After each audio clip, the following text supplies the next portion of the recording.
KKR কি এই সিজনে তবে শুরুতেই শেষ হয়ে যাবে? কেন কেকেআরের সব থেকে দামি প্লেয়ারই এখন দলের বড় দুশ্চিন্তা?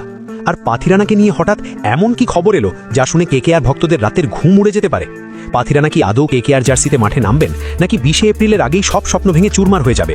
এই সব প্রশ্নের উত্তর জানতে ভিডিওটা একদম শেষ পর্যন্ত দেখুন, কারণ শেষে এমন একটা আপডেট আছে যা কেকেআর ম্যানেজমেন্টকেও ভাবিয়ে তুলেছে। বন্ধুরা, আপনি যদি কেকেআরের আসল ফ্যান হয়ে থাকেন আর কেকেআরকে মন থেকে ভালোবেসে থাকেন, তাহলে এখনই ভিডিওটিতে একটি লাইক দিয়ে দিন আর কমেন্টে ঝটপট লিখে ফেলুন আমি কেকেআর। আর কেকেআরের প্রতিটা ছোট বড় আপডেট সবার আগে নিজের ফোনে পেতে ডেসক্রিপশনে দেওয়া লিঙ্ক থেকে আমাদের হোয়াটসঅ্যাপ চ্যানেল আর টেলিগ্রাম গ্রুপে এখনই জয়েন করে যান। এখন কথা হচ্ছে, এবারের আইপিএল নিলামে কেকেআর 2 হাত খুলে খরচ করেছিল। তারা চেয়েছিল একটা শক্তিশালী দল বানাতে, আর সেই লক্ষ্যেই নিলামের সব থেকে দামি খেলোয়াড়কে নিজেদের দলে টেনে নেয় তারা। কিন্তু ভাগ্য বোধহয় একদমই সহায় নেই। যে খেলোয়াড়কে এত চড়া দামে কেনা হলো, মাঠের লড়াইয়ে নেমে দেখা গেল তিনি পুরোপুরি ফ্লপ, কোনো জাদু নেই, কোনো ধার নেই। আর ঠিক এই কারণেই এবারে সিজনটা কেকেআরের জন্য খুব একটা ভালো যাচ্ছে না। প্রথম 3টে ম্যাচের মধ্যে দুটোতেই হার মানতে হয়েছে দলকে।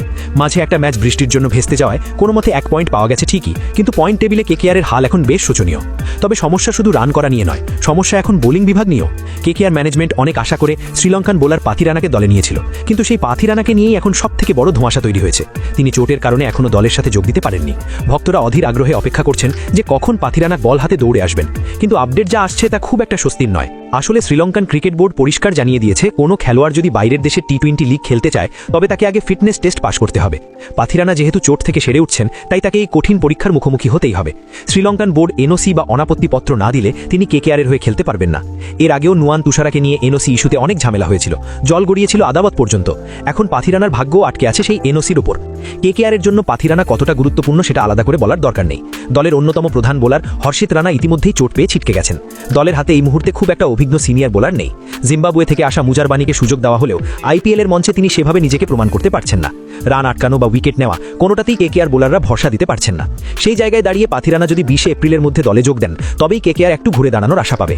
কিন্তু প্রশ্ন একটাই, পাথিরানা কি পারবেন ফিটনেস টেস্ট পাস করতে? আগামী সপ্তাহে তার শারীরিক পরীক্ষা হবে। যদি সব ঠিক থাকে তবেই তিনি ভারতের বিমানে উঠবেন। কেকেআর ম্যানেজমেন্টের কোটি কোটি টাকা আর লাখ লাখ ভক্তের ভালোবাসা এখন এই একটা ফিটনেস টেস্টের উপর ঝুলে আছে। যদি তিনি এই সিজনে খেলতেই না পারেন, তবে কেকেআরের বোলিং লাইনআপ যে তাসের ঘরের মতো ভেঙে পড়বে তা বলাই বাহুল্য। তাই এখন শুধু সময়ের অপেক্ষা। আগামী 20 এপ্রিলের মধ্যেই পরিষ্কার হয়ে যাবে কেকেআর তাদের সেরা অস্ত্রকে ফিরে পাচ্ছে কিনা। আমাদের নজর থাকবে এই খবরের ওপর। সব আপডেট পেতে আপনারা আমাদের সাথেই থাকুন।